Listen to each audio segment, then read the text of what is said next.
네, 청와대는 해당 문건의 근거가 된 제보가 지난 2017년 10월 접수됐다고 어제 밝혔는데요. 그런데 이보다 한 달 전 비위 의혹 문건에 담긴 일부 핵심 내용의 민원 제보가 이미 민정비서관실에 접수된 걸로 확인됐습니다. 한 레미콘 업체 관계자가 송병기 부시장과 접촉한 뒤에 청와대에 제보했다고 저희 취재진에게 털어놨습니다.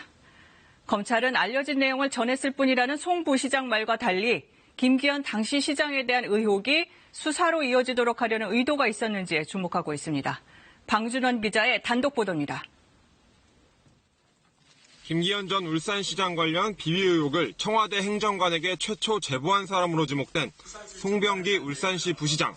2017년 말 울산의 한 아파트 시행과 관련해 김기현 당시 시장 측 비위 의혹을 전한 건 맞지만 이미 알려진 내용이었다는 입장을 거듭 밝혔습니다. 김기현 시장 측근 비리가 언론과 시중에 많이 떠돈다는 일반화된 내용 중심으로 이야기를 나누었습니다. 그런데 이보다 두 달 전인 2017년 8월 송 부시장을 만난 적이 있다는 경주의 한 레미콘 업체 관계자가 나타났습니다. 레미콘 업체 관계자는 당시 만남에서 송 부시장이 경쟁 레미콘 업체가 사업상 특혜를 얻게 된 배경에는 김기현 당시 시장 측근이 있었다는 취지로 말했다고 전했습니다. 송 부시장의 말을 듣고 화가 나 2017년 9월 초 진정서를 작성해 청와대 민정비서관실에 제보했다는 겁니다. 같은 내용으로 2017년 11월쯤 대검찰청에도 진정을 냈다고 말했습니다.